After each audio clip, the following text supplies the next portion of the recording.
শুটকি পছন্দ করে না এমন মানুষ হয়তো খুব কমই আছে। আরও যদি হয় লইট্টা শুটকির এই হাতে মাখানো ভর্তা, তাহলে তো আর কোনো কথাই নেই। গরম ভাতের সাথে খেতে যে কী পরিমাণ মজা লাগে, আপনারা একবার তৈরি করে না খেলে বুঝতে পারবেন না। আজকে আমি হাতে মাখিয়ে লইট্টা শুটকি ভর্তা করব। লইট্টা শুটকিগুলো আমি ছোট ছোট করে কেটে নিয়েছি। এখন গরম পানি দিয়ে লইট্টা শুটকিগুলো আমি 5 মিনিট ভিজিয়ে রাখবো। 5 মিনিট পর লইট্টা শুটকিগুলো আমি ভালোভাবে ধুয়ে নিয়েছি। এখন লইট্টা শুটকির ভিতর থেকে আমি কাঁটাগুলো বের করে নেব। 5 মিনিট ভিজিয়ে রাখার ফলে শুটকিগুলো কিন্তু অনেকটাই নরম হয়ে গেছে। এখন খুব সহজে কাঁটাগুলো বের করে নেওয়া যাবে। কাঁটাগুলো বের করে নিলে কিন্তু ভর্তাটা খাওয়ার সময় কোনো ঝামেলা হবে না, তাই আগে কাঁটাগুলো বের করে নিচ্ছি। এখন সবগুলো শুটকি থেকে আমি এভাবে কাঁটাগুলো বের করে নেব।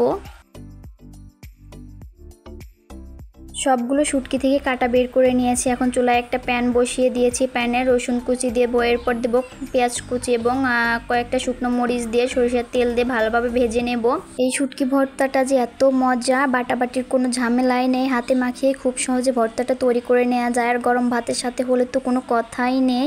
আপনারা কারা কারা শুটকি খেতে পছন্দ করেন কমেন্ট করে জানাবেন। এদিকে আমার পেঁয়াজ মরিচ ভেজে নেওয়া হয়ে গেছে। এখন আমি পেঁয়াজ মরিচ তুলে নেব। এই প্যানের ভিতরেই আমি শুটকিগুলো ভেজে নেব। আগে থেকে কেটে রাখা লইট্টা শুটকিগুলো অল্প আঁচে আমি ভেজে নেব। ও চুলার আঁচ বাড়িয়ে দেওয়া যাবে না, অল্প আঁচে কয়েক মিনিট আমি শুটকিগুলো ভালো করে ভেজে নেব। শুটকিগুলো ভেজে নেওয়া হয়ে গেছে, এখন তুলে নেব। এরপর আমি শুটকিগুলোকে ভর্তা করে নেব। প্রথমে আমি পেঁয়াজ রসুন এবং শুকনো মরিচগুলো লবণ দিয়ে একটু ডলে নিব। এরপর শুটকিগুলো দিয়ে ভর্তা করে নেব, মাখিয়ে ভর্তা করে নেব। এই ভর্তা হলে 2-3 প্লেট ভাত কিন্তু নিমেষেই শেষ হয়ে যাবে। আর যারা শুটকি লাভার আছেন তাদের কাছে তো এই ভর্তা হলে কোনো কথাই নেই, একদম জমে যাবে।